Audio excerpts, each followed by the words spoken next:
আমাকে দিয়ে দাও।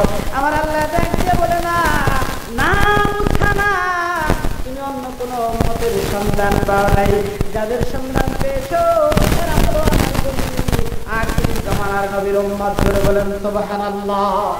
এইভাবে মুসা কালিমুল্লাহ ৭টি বিষয় একটা একটা করে আল্লাহর দরবারে যখন দরখাস্ত করে বিমুখ হয়ে গেলেন, এবার আল্লাহর দরবারে আল্লাহ আমি নবীয়তি চাই না, রিসালাত চাই না, আমিও বিশ্ব নবীর উম্মত হতে চাই। করে বলেন সুবহানাল্লাহ।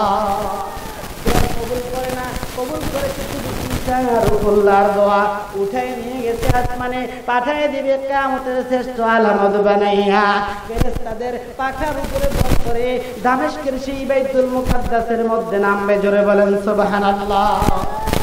আপনি আর আমি মুসলমান হতে চাই, এই কথাটা কি বলতে হয়েছে নাকি মুসলমানের ঘরেই জন্ম নিয়েছি?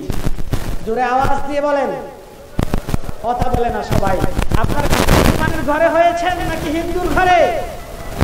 মুসলমানের ঘরে জন্ম নিয়েছেন, চাইতে হয় নাই, অথচ দুর্ভাগ্য মুসলমানের ঘরে জন্ম নেওয়ার পরেও তারা নাকি বলে যে এমনি মুহাম্মদ সাল্লাল্লাহু আলাইহি ওয়াসাল্লামের চরিত্র ঠিক নাই, মুহাম্মদ সাল্লাল্লাহু আলাইহি ওয়াসাল্লাম নবী না, এই সমস্ত কথা বলে।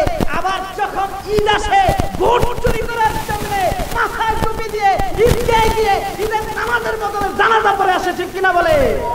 আবার এরাই যখন পূজা আসে সেখানে গিয়া বলে মাই তো সবকিছু নিয়ে এসেছে, ঠিক কিনা বলে?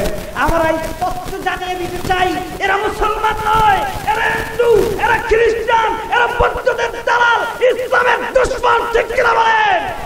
আমরা এদেরকে স্পষ্ট করে বলে দিতে চাই, মুসলমান হলে মুসলমান থাকো, নচেৎ জুতা দিয়ে পিটিয়ে দেশ থেকে বের করে দেব, ঠিক কিনা বলে? আমার ভাইয়েরা,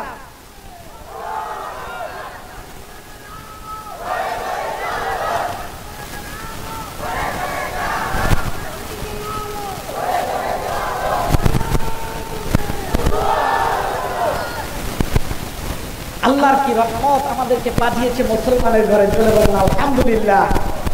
আমরা চাইতে হয় নাই, একজন নবী, মুসা নবী, 4 জন শ্রেষ্ঠের মধ্যে একজন, তিনি আল্লাহর কাছে বলেন আল্লাহ আমি বিশ্ব নবীর উম্মত হতে চাই। চলে বলেন সুবহানাল্লাহ।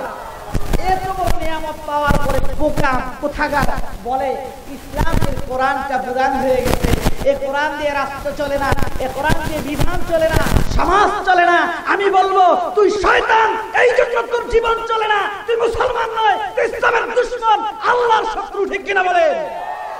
আমার ভাইয়েরা, কোরআনের একটা কোরআন যেটা আল্লাহ তাআলা বলেছেন জীবন্ত কোরআনুল হাকীম, বিজ্ঞান নয়, কোরআন। জোরে বলেন সুবহানাল্লাহ।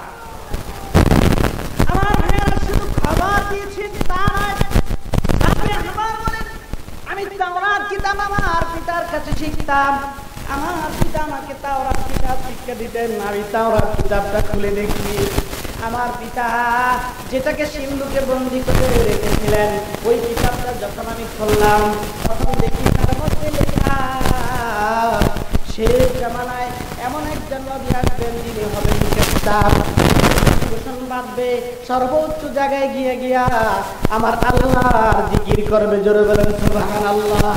লা ইলাহা